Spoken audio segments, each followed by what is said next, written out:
Hello and welcome to Coconut Chats, everyone. Today you've got me, Harita, and my co-host, Chris. How are you going, Chris? Hey Harita, I'm good, thank you. How are you? I'm good, thanks. Today's guest is Vivian. He is a queer migrant from the northeast of India. He moved to New Zealand 11 years ago, and at the age of 23, he came out. Vivian is also the first queer migrant of Indian descent to hold the position of chairperson for the Wellington Pride Festival. His passion for rainbow communities is what brought him to apply and take on this chair position.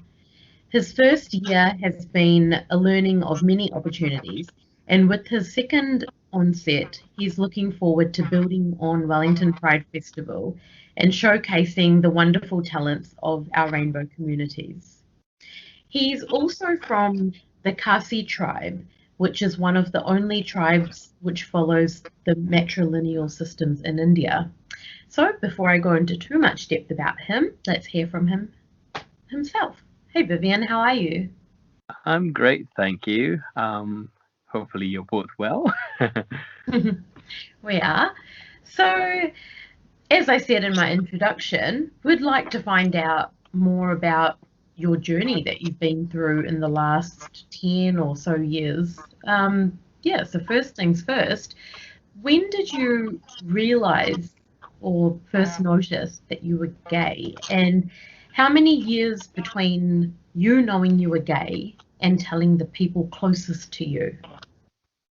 I guess I always knew I was gay, but in India, because we don't have, I guess from my experience, we don't have the terminology about what gay was or what gay is. I couldn't grasp onto my sexuality at the age of 5, and that's when I knew I was different or was not very much like my brothers and my sister. Um, but since moving here to New Zealand with access to education, access to queer people, I got, I guess, I got introduced to the terminology of my sexuality, which has always been the truest form of a part of my being, really.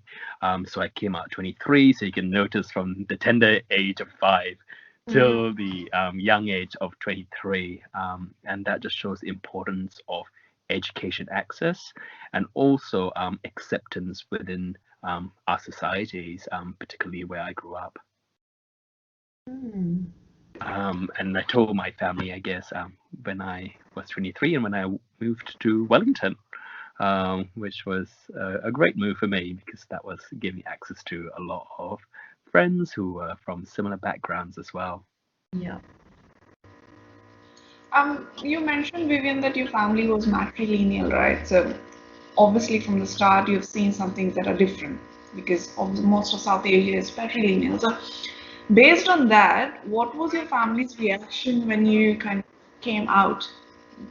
Was there a sense of understanding, or did you face the same repulsion? Let's hear it from you. um, It's, I guess, in South Asia, in particular, we're heavily influenced by tradition, by religion, Yeah. and in my part of town in Northeast, in Meghalaya, we're heavily influenced by the Christianity. So you Mhm. can imagine it's quite conservative in that part of town.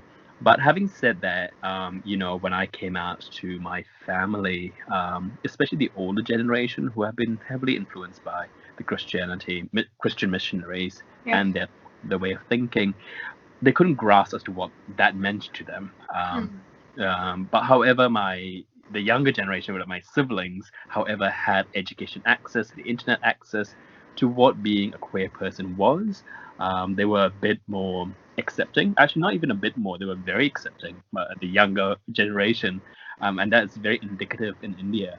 If you look at the metropolitan cities, with the younger generations coming through, which is Mhm. fantastic.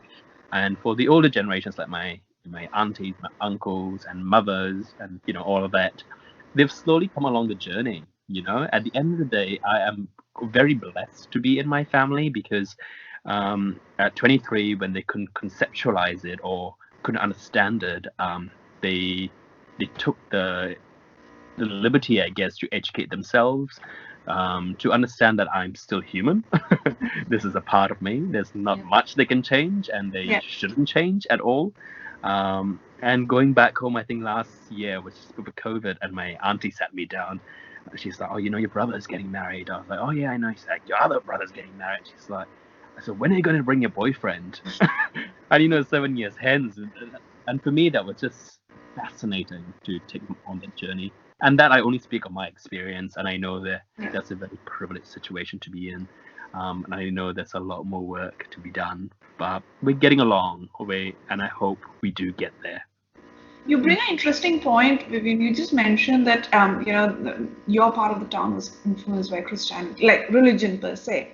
Correct. So, talking of South Asia, if I were to ask you what influences the mindset more, is it the lack of education, or is it the overbearing presence of religious organizations, which kind of puts us in a closeted situation around gender inclusiveness? I would say the former first. Oh, sorry, the latter first.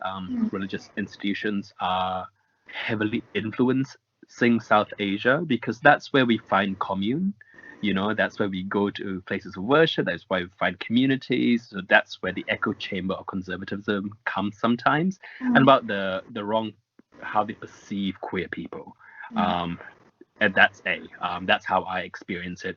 Education access in a country with limited internet access, from where I come from as well, limited queer people, not even, I won't say limited queer people, limited proper education towards queer communities, because the only access of information of queer people would be, in movies, and we're perceived as the butt of the joke in movies. We're seen as the comedic value.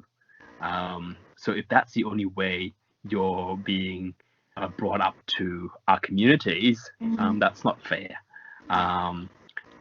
So that's where I would say religious institutions first, and then B, lack of education. And I am still yet to see. I haven't been to an education institution in India since my high school, and then it was bad. So I'm not too sure how it's there now. But I'm sure I'll speak to a few friends and they'll say it's still the same. But let's hope. I believe in hope and change. And that point you raised about people in India only having knowledge about this type of thing through movies. Me and Chris are Indian as well, so we would kind of know this to a point where, I mean, even when it comes to like romantic movies, Indian movies are just exaggerated 500%, and people just think, oh, the movie said this is how love is, so this must be how it is in real life. And so I'm assuming that when people see a gay or queer person or someone in a movie, obviously a movie is not real life, but a lot of people in India, probably because of lack of education and their fascination with actors and stuff, they probably think, oh, well, it was like this in the movie, so that must be how it is in real life as well. And that's it, black and white for them.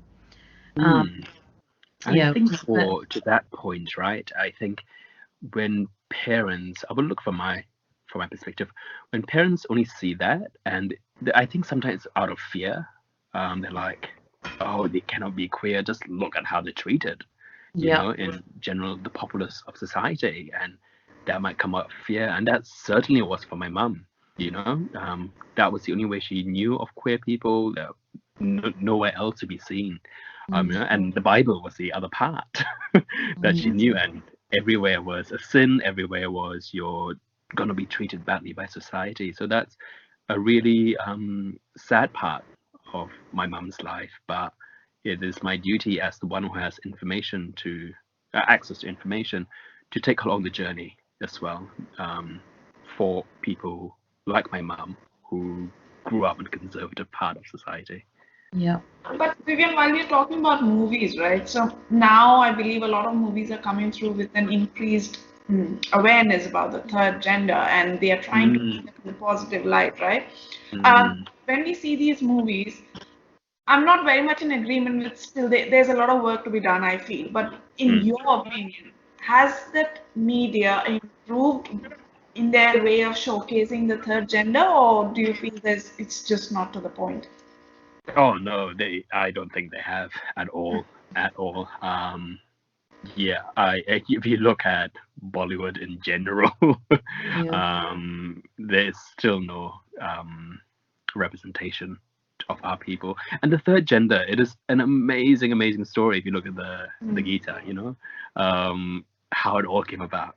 It's such a it's such part of our identity as Indian people. And what a story to be told, right? If we go back to our roots about Hinduism and about the spirit world and how that's an amalgamation of feminism and masculinity together, Shiva and Shakti coming together to come. And there's a deity dedicated to the third gender, and that's phenomenal to me. And I think we should just go back and identify that parts of our culture has always identified queer people as a celebration. But at what point were we,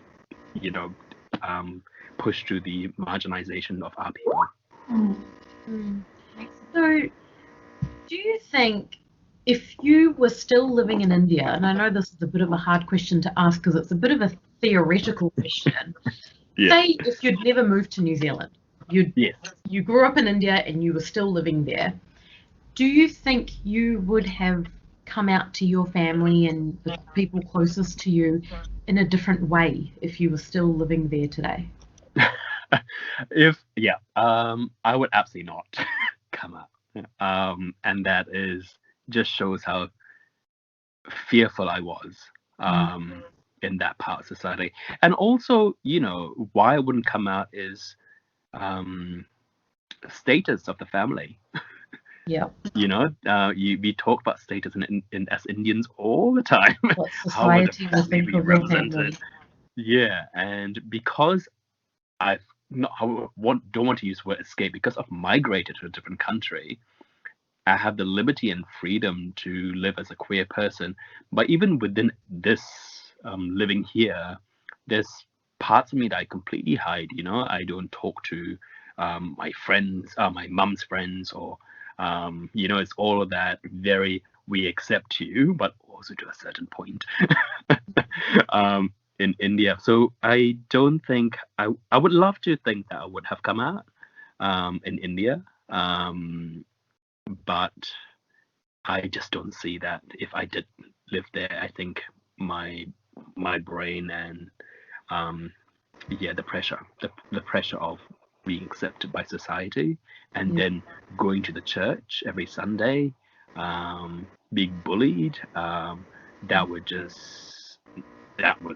would make myself not even try to come out at all, and that's sad. But Vivian, now India is fairly open to the third gender. Yeah, we've had, I believe India's had their own pride marches and all that. Do you still think there's a rate of bullying and everything is prevalent out there? Absolutely. I do believe that. It depends on which part of the country you come from, right? If you come from very conservative parts with, again, that lack of information access to people and to education, it'll still remain the same. The prominence of religious structures, which dictate a lot of how society should be. I do believe in my brothers live in South India, and in Bangalore it's amazing. And Kerala it's amazing. And then you go to different parts like northern India, it's completely different political scenario there. It's so subjective to where you live and to who you surround yourself with. And India in itself has, just recently has just allowed and recognized the gender, recognized same-sex relations to a certain extent. And that's being one of the only Asian countries, and that's beautiful. But there's still so much work. But to the work of all the activists, you have to thank them working on the ground all the time. And we just have to, yes, any marginalized communities, you live in hope for a better tomorrow, I guess. Vivian, before we, sorry, Harita, go. Oh, I just thought it's interesting you said, it depends what part of India we're talking about, because when Chris asked you that question, that was the first thing I thought as well, because, for example, Chris grew up in Delhi, whereas I grew up in New Zealand, but my family that live in India live in not a village, but not a city either, something in the middle. I would call it maybe a town. And the 5 or 6 times I've visited back there, it's a town called Nalsari, which is in Gujarat. And I'm just thinking in my mind, gosh, I have no idea how they would accept, someone that's different to the norm. But you go to somewhere like Bombay and Delhi, which I have been there when I've gone on a holiday, and people are just open and accepting of way more things. So it's like going to 2 different countries. Now, I will put a slightly different case, and that was my question to Vivian. Vivian, I've been born and bred in New Delhi, which is the capital. Yeah, There is so much distinction for a live-in relationship. Forget about, I have no idea how people accept same people who are living in together. So a question to you before we move on to your role in New Zealand is, in India, being in the 21st century, we're still in the metro cities. Like I know Bangalore is accepting, but Delhi, you don't get a flat if you want to live with your partner who's not married to you. Yeah. So live-in relationships, same sex relationships are still not accepted in many parts. So how do we cope up with these issues in probably the capital city? What would be your message to all those people who are struggling with these basic rights? See, that for me, that's a difficult question because I live in a very free society like New Zealand. I speak from a very, very privileged part of my life where I have been able to have the rights and liberties in this part of the world as a queer person. Back at home, for my friends who are there, I really do not know what the answer is because I haven't lived there as a queer person, and I know most of my friends who are queer, they're trying their best. That live in apartments. I was just looking at a documentary in India the other day, just a straight couple lived, and that was completely subjugated to discrimination because you're not married. So you can just imagine what a queer person goes through, what queer couples go through in metropolitan cities, and these in Bombay and Delhi and in Bangalore as well. So all these intersections, it's just unimaginable to think of for me if I do move back home, or when I do move back home, and what that might look like. But I always, to queer people, especially in India, I'm so in awe of their courage and bravery to continue to fight the fight, and that's any marginalized community. The resilience you have as a community, it is amazing. And how do we help from here is just to provide our love, our support, in affirmation of wording, if we can, and if you've got access to money, maybe you can provide that as well. But I've just been in touch with a few friends who are activists there and said, how can I support from here? But at some point, you have to go on the ground to support for the real change.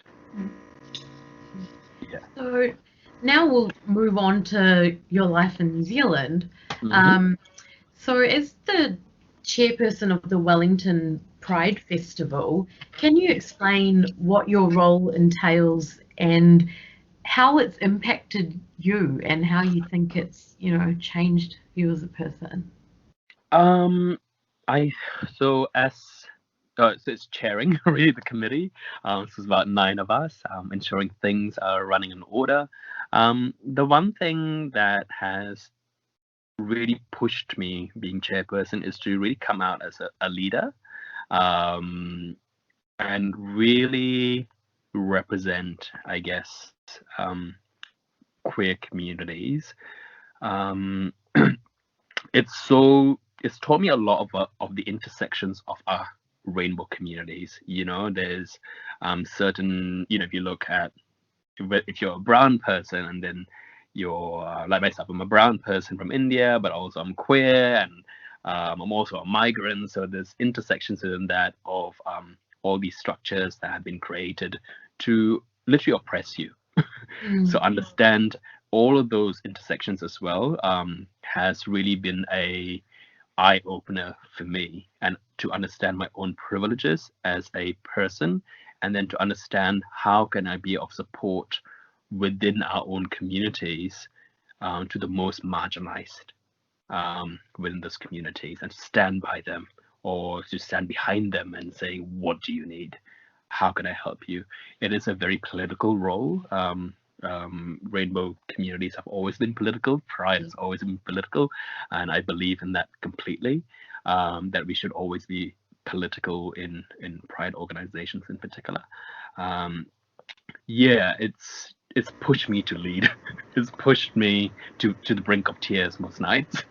And as a brown person, explaining your, I guess, sense of identity as to what that means to structures which do not appreciate you as much has been incredibly difficult.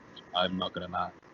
I can just see certain people can just walk into a room and just get everything, you know, and then you see this other person with the accent and with different nuances. You have a bit of a a bit of a struggle there. But you know, it's a fight that I'm willing to you know put myself out there for, and willing to have the conversation all the time, no matter how difficult it is, to bring people along the journey and to educate them as well. Yeah, that's nice. If this was your life in New Zealand and Australasia, so what is your opinion on all of those countries who still do not recognize these genders, right? This third gender that we have. Speaking of that, some countries I know even have death penalties on them if you come out as a same-sex couple. So what would be your thoughts on those places, those people? Oh, you know, it breaks my heart, you know, to see all those countries. I was just looking at stats today, and it's absolutely heartbreaking that people can be this cruel. And what is the point of that? I was like, at the end of the day, we're all gonna die, and to really oppress people, to uphold power, to uphold greed, to uphold, you know, how to uphold, I guess, to uphold power. Like, how dare you, you know, that give the liberty for people to express themselves, to express the way they've always been. And to them, I'm just to them, I just don't know what to say. It's just awful. It is awful. I'm just angry every time I think about it. But to the activists on the ground, those are the people I uphold to, you know. Those are the people that we should be talking about more, because they are literally fighting the fight every day, whether just existing as a person, as a queer person in these countries, or whether actually making laws and changing the world, you know. Yeah, I think to every queer person really who ever is listening to this as well, just know that, you know, you're accepted, you're loved, like there's nothing wrong with you. You don't deserve to be converted. That is just wrong. And just know that you can reach out, you know. We live in a globalized society, and if you do have access to the internet or to information, do reach out, because you deserve all the love, I guess. But to those people, political people, I'm just like, come on, man. Yeah. I saw something on TV a while back, and it was a New Zealand, one of those TV shows that comes on a Sunday morning. I think it was actually the TV show called Sunday. And they were talking about conversion therapy in churches. And they interviewed, I think he was Maori, I could be wrong, but they were interviewing him. So he was obviously gay, and his family had tried to take him to conversion therapy in the church because they just could not accept that he's gay. And this was actually in New Zealand, and this happened less than a year ago.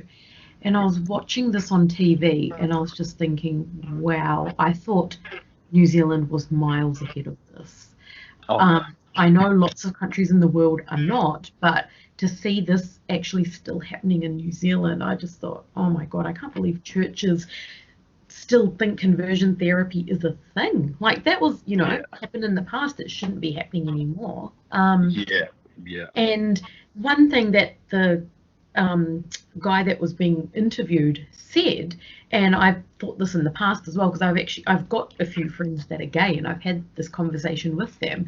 I'm like, if you're gay or lesbian or anything that's, the third gender, that's your life.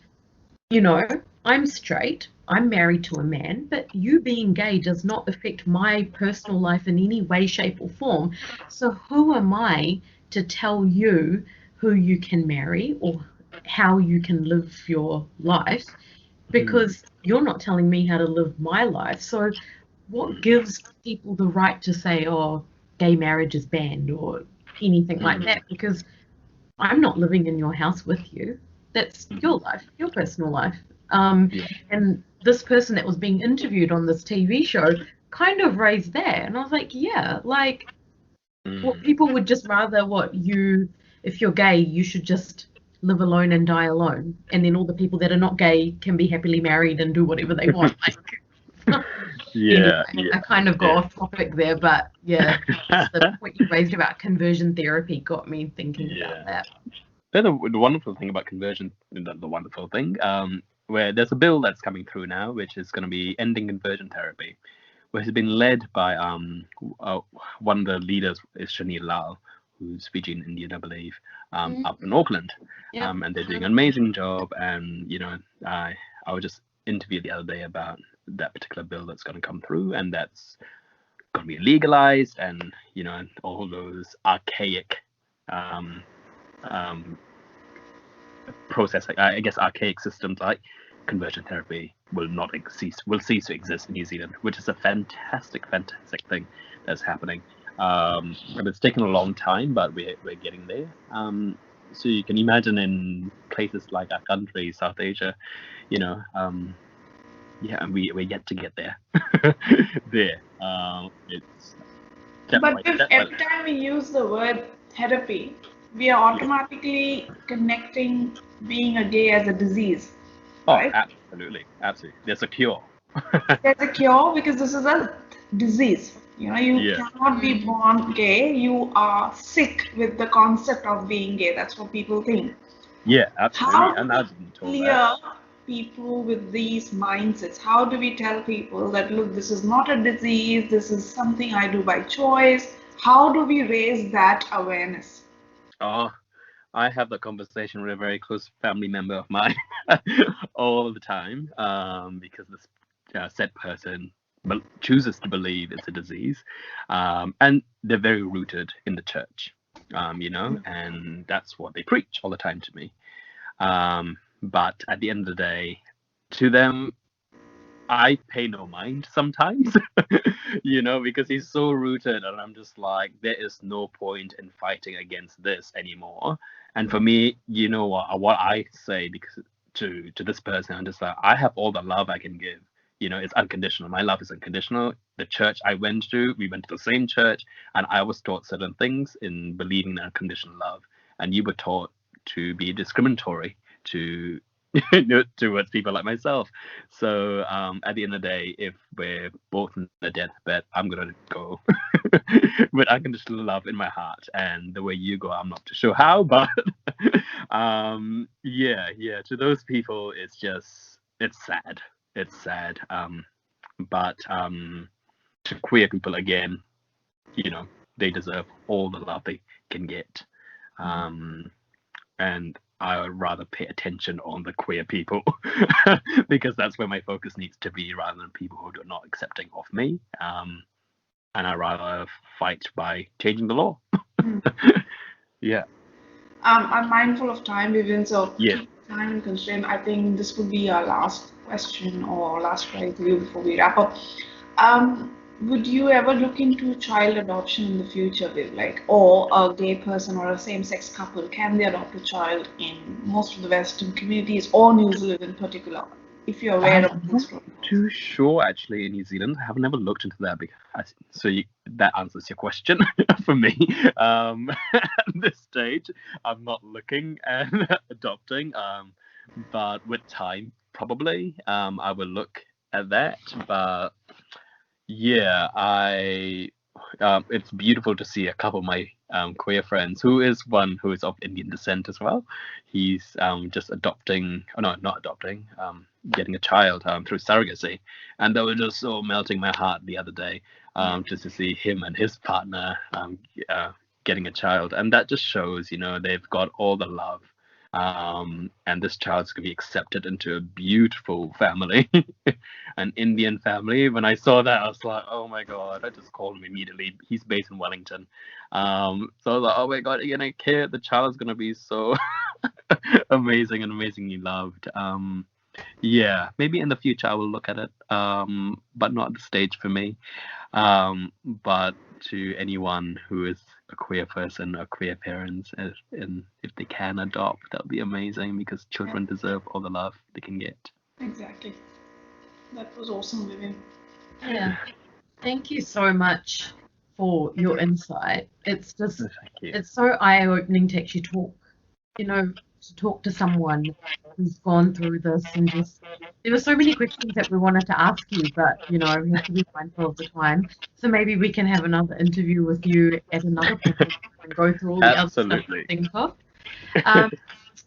But yeah, is there anything else that we haven't covered that you would quickly want to explain to our listeners that you can think of? Oh, I don't know. What have we covered? My favorite food. I don't know. I'm still alive. I have a question, Viv, that I have heard from concerned parents back in our country. Yeah. The question that they have is, for example, their son is gay. The question they usually ask is, if I get my son married to a woman, will he stop being gay? Can you please answer that and clear the air on this myth? Oh my god. I don't think you should be doing any of that. Jesus. Did not. Oh, the poor guy. No, never do that. That's just awful. They'll just end up in tears and sadness on both ends. Of the wife and their son. And what a horrible way of living. If you accept the person as who they are, it'll bring more joy to the family. And that is much better than just, telling someone to get married to someone they would never love to. Especially, no. So just accept your son, accept your queer child, and see the joy that brings to your life. It's going to be incredible amount of joy. Plus, I'm not trying to be stereotypical, but we do have the best fashion sense. Come on, man. Thanks, Viv. Yeah, well, thank you so much for your insight. As always, if you, as our listeners, have any feedback on this episode, feel free to comment under the episode on Facebook or YouTube, or you can email us at coconutchats@gmail.com if you've got any feedback for this episode or ideas for future episodes, or if you would like to be interviewed yourself about something you're going through in life or something amazing you've done. Until next time, we will see you later. Bye, everyone. Bye.